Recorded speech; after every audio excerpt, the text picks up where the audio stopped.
Hello and welcome. My name is Lexi Jong, and here I like to talk about luxury beauty. And today we have a whole lot to talk about. We have some new items that we're trying. So we have some mini reviews. We have some updates on some recent products, as well as some requests. So let's go ahead and we're going to start off with some brushes.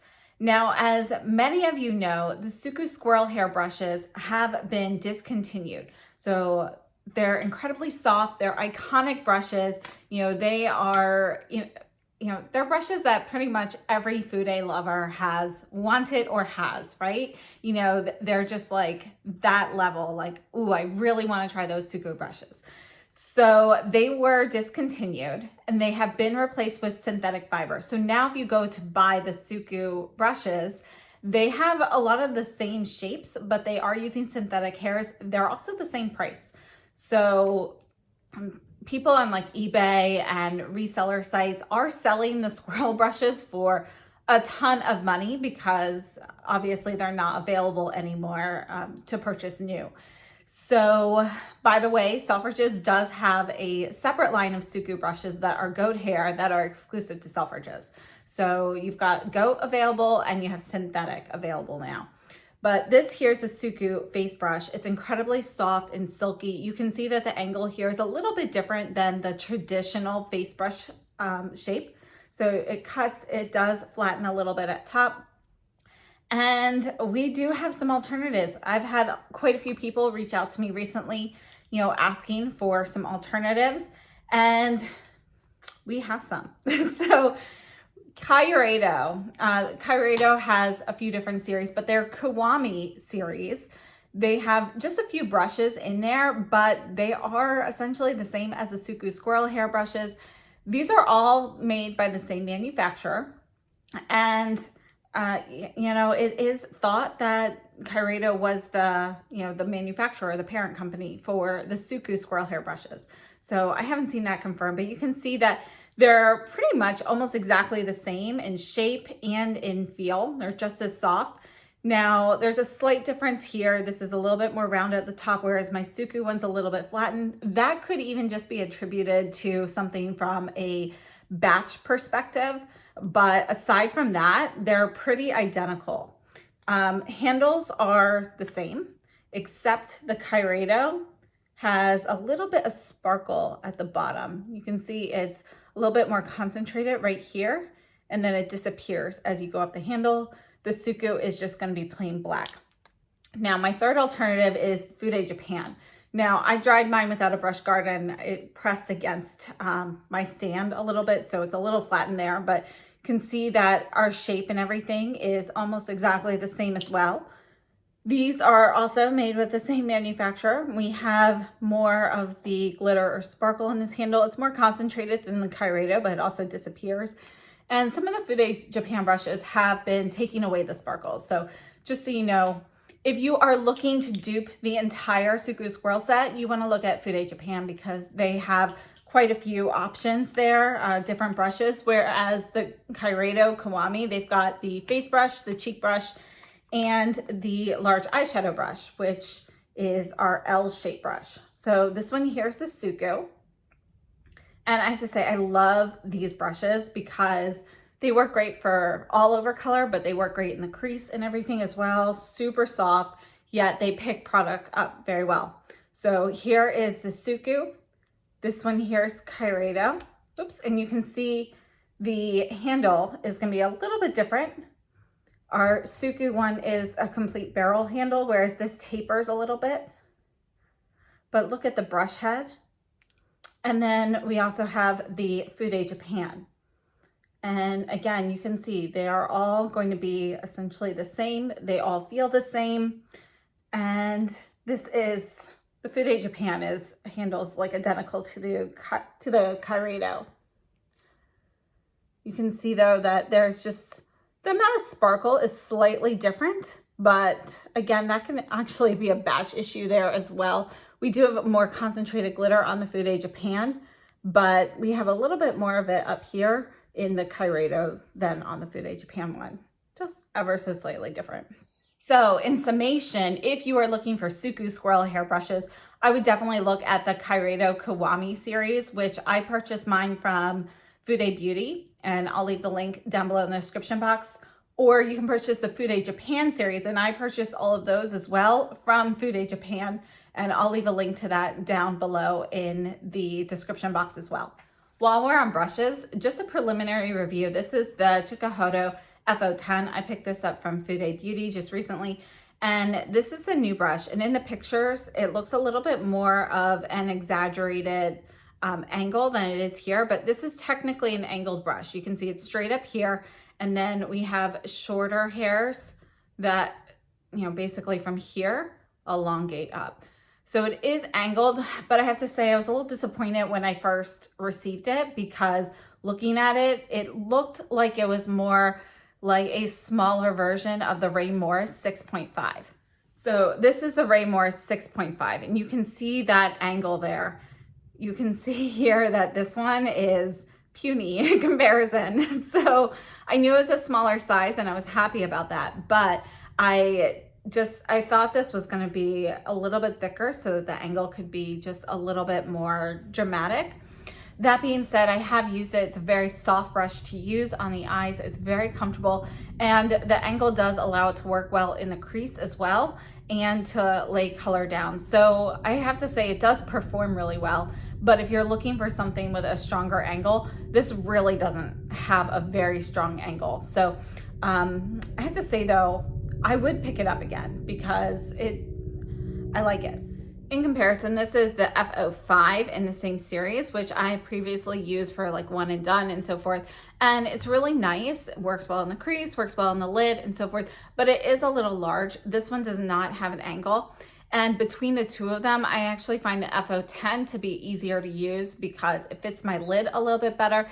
And even just the slight angle that it has does allow you to be a little bit more precise with application. So I would choose the FO-10 actually over the FO-5. I just think it performs a little bit better for me. So let's also take a look at some of the products I have on my face today. And we're gonna start with the Tom Ford Traceless Soft Matte Primer. So this is the new primer from Tom Ford. It has a 2-year lifespan, and it's made in Belgium. And it is a blurring primer.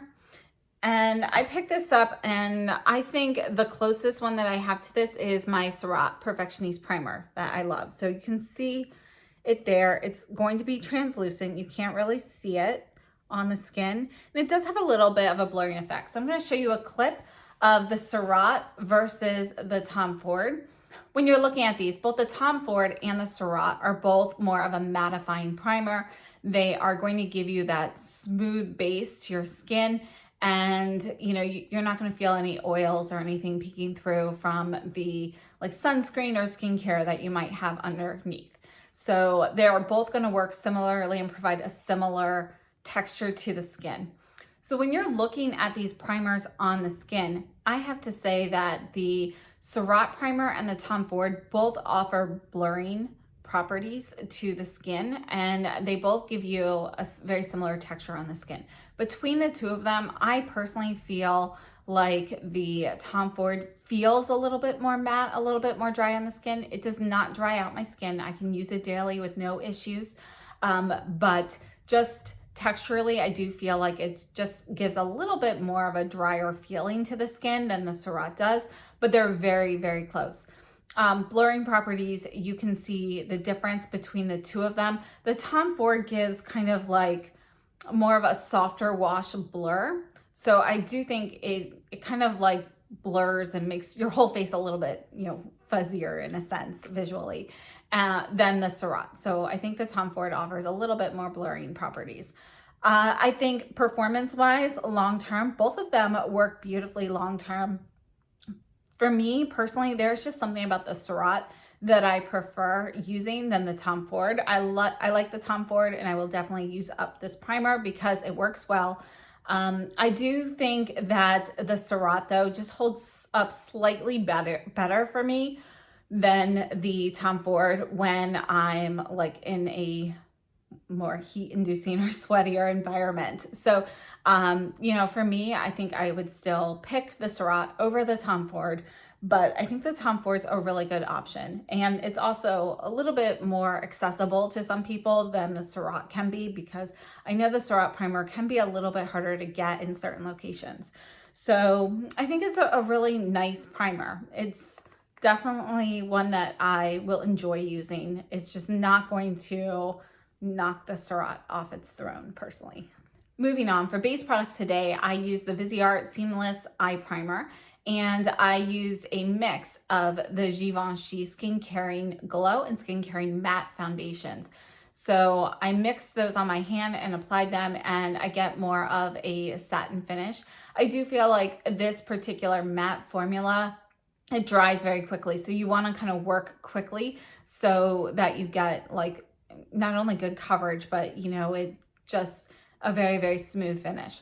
So I think it's a really great foundation mix. Personally, I love to mix my matte and my glow foundations to get more of a satin finish. And this is no exception. I've been doing this particular combination for a few months now. Absolutely love the combination. Holds up all day and gives me a, you know, just kind of the best of both worlds of the two foundations. Now, this foundation doesn't actually have to be set with powder, but I did want to test out the Rodial glass powder, which is, I have it in a loose powder, but they also have a pressed powder now, as well as the Hermes Plein Air powder in 01 Nuage. And I think both of these powders give a really blurred, almost glass skin-like effect on the skin. They both last all day. And let me know what you guys think between the two of them. I think this Rodial powder is probably the closest dupe I've been able to find for the Hermes Plein Air powder. There is a difference between the two of these with coloration though. So if you take a look at the glass powder, you can see that it's more of a beige shaded powder.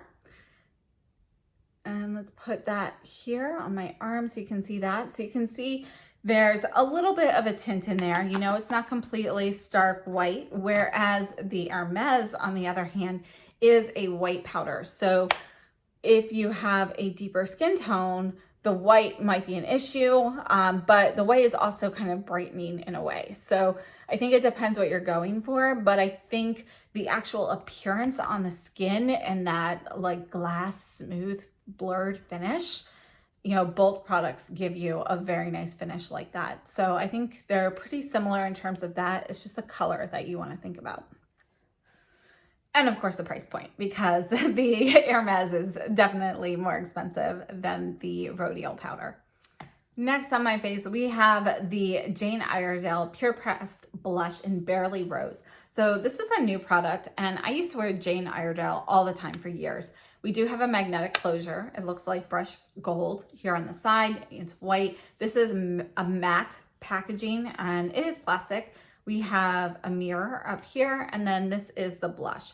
So this is 3.2 grams, and it has a 1-year shelf life, and it's made in the US. So I have a swatch here, right here at the top, and it goes on very nicely. I'm actually interested in picking up more of these. I just love the way that they look on the skin, and it's matte, but there is a subtle luminosity to it without using any glitter or shimmer. So I think it just looks really natural and sun-kissed on the skin, and they have a ton of different shades. So there are definitely shades there for everybody, and yeah, I'm gonna pick up a few more of these because, well, I really like it. For highlighter today, I used the Cle de Peau Holiday Highlighter in 103 Wonderful Radiance. And this particular highlighter, you can see I have a swatch here in the clip, but it is kind of like a white with a touch of blue in it.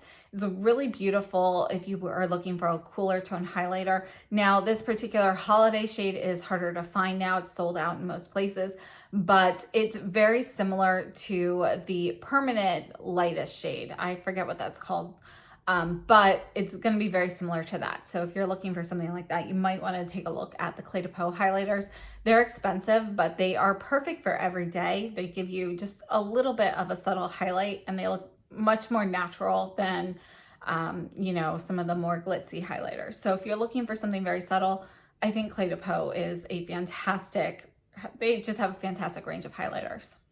Next up on the eyes, we had a request for some mono lids with the Natasha Denona pastel palette. And I've absolutely been loving this palette. I love the packaging. I love the colors in it. And I wanted to show you what these shadows look like wet versus dry. I do have a video featuring this palette already, and I do have some wet versus dry shadow applications in there as well.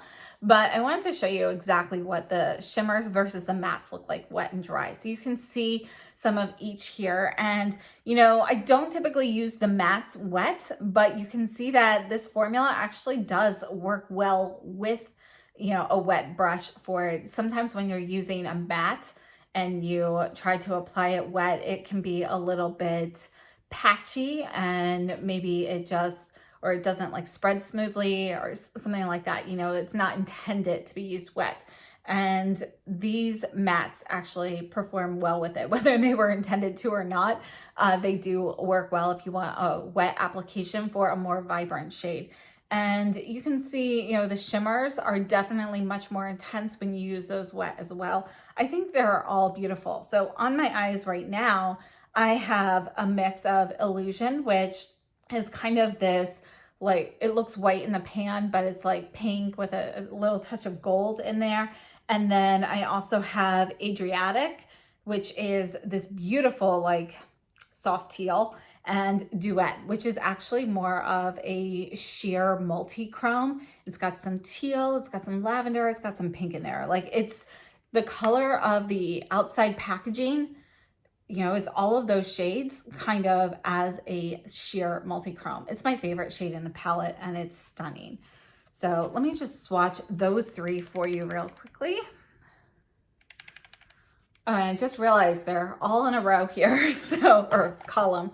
So these are the three shades. I mean, look at Duet there with that shift. So here's Illusion, Adriatic, and Duet. Absolutely love these shades. I think they are stunning. And I can't speak highly enough about this palette. If it's not going to work for all skin tones, I completely acknowledge that. But if you have a skin tone like mine and you're interested in pastels, I think it's a really nice option. And I finished off the eye look using the Danessa Myricks Chrome Liner in Morganite. So let me just swatch that here with those shades. This is a beautiful duochrome. It goes to like this marigold orange and a pink. And I just think her chrome liners go so beautifully with so many products. Formula-wise, they are kind of similar to the Chanel Stylo Yeux. That's what they feel like to me when they're going on. These are going to be a fine tip. They're, you know, they're kind of thin. You can see here that it's going to be a thin stylo. And yeah, I picked up all of the colors of these and I'm really enjoying them. So yeah, we'll have to talk more about these sometime.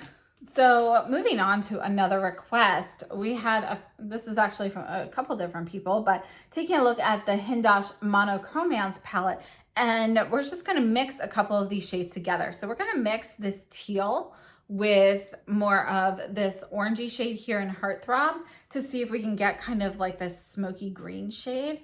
So let's get the two shades here. So here's the teal, and let me just move my sleeve. Let's put it down here.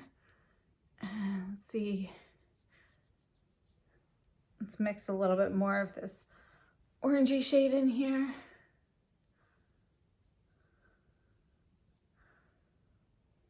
Let's try doing it on a brush. All right, so I've got a little bit of both of those mixed together. Let's try mixing in a little bit more of the orange. So I feel like this teal is a little bit too strong. Let's try with more of the aqua shade, the lighter one there. See how that goes. Okay, so this is a mix of the lighter shade in Forever Inked with the deeper shade in the orange, the Throb from Heartthrob. I still see a lot more of this blue though. Let's use my finger here.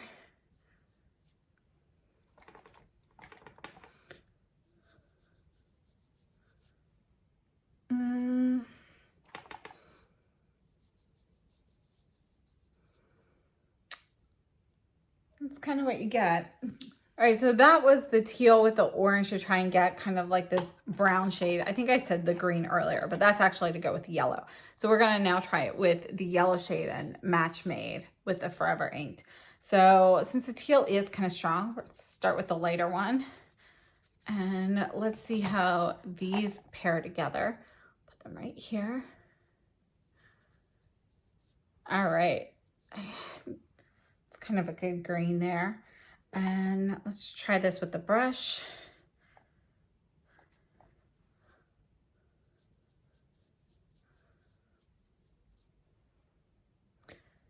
Yeah, let's add a little bit more blue in there. Yeah, you know, I think that one would work. So you can kind of mix and match, get some other colors in there. Just remember that the deeper shade here, it can be a little bit more overpowering than the other shades in this palette. But I think those are some good ways to use this palette as well. Kind of get that grungy green olive kind of green look. So yeah, I like that.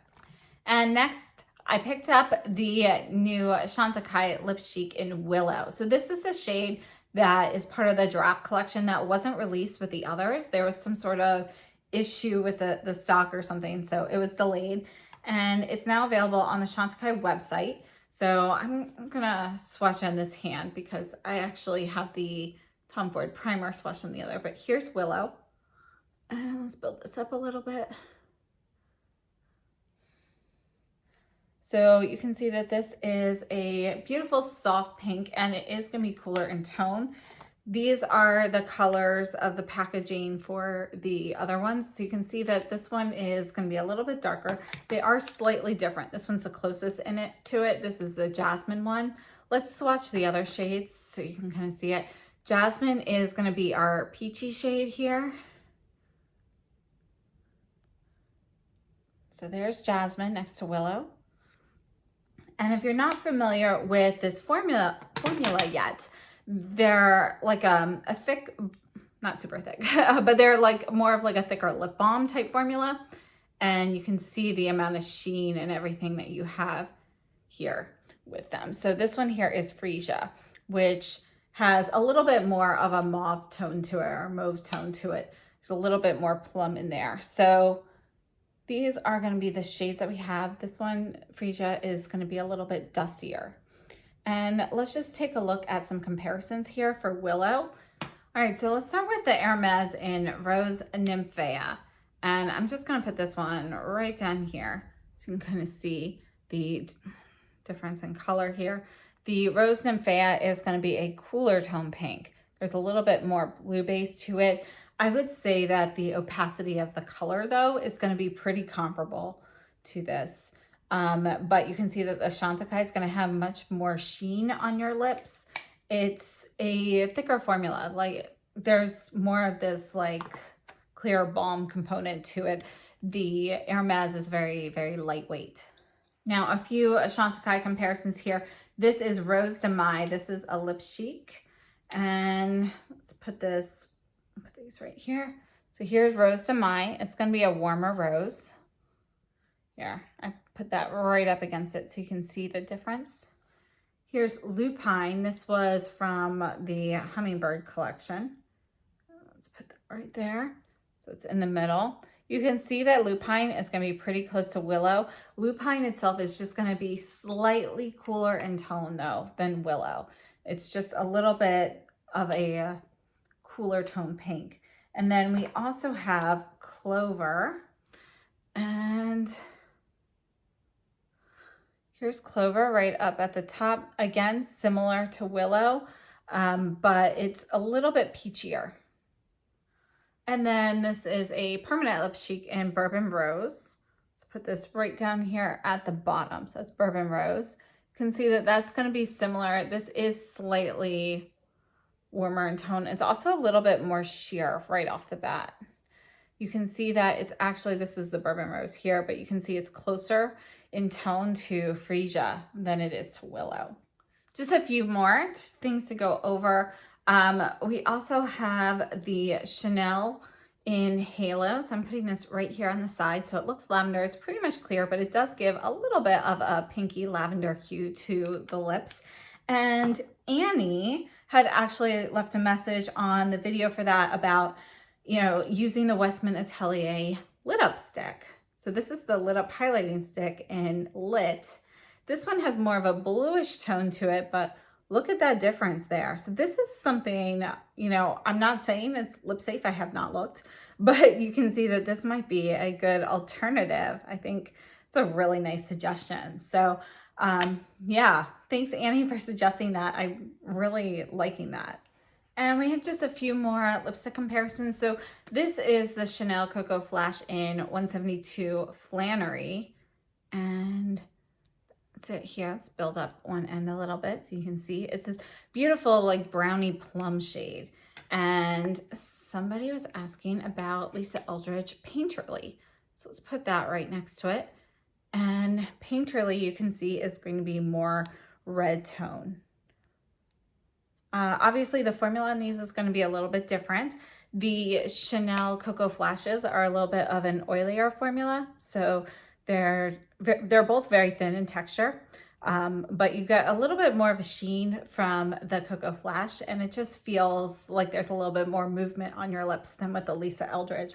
And this is not her velvet formula. This is her sheer formula. I forget what she calls them, the Lucent, I think maybe. But anyway, you can see the difference in the sheen right there from looking at it. We've got just a few more lipstick comparisons real quickly. All right, so next up we have the Hindash lipstick and lip balm. So this is Call Me Peaches. And that's right here. And this is going to be a matte lipstick. It's opaque with one swipe. And then we also have Rest in Roses. I'm just going to build this one up. I put it right underneath. So this one's actually a matte lip balm. And the request was to compare these with the Valentino one. So this one here is going to be, so this here is 123R. We're just going to do these vertically here so you can, or well, 90-degree angle there. So you can see 123R compared to Call Me Peaches and Rest in Roses. Here's 108A, and that's gonna be closer to Call Me Peaches than Rest in Roses. I put that one right up here at the top.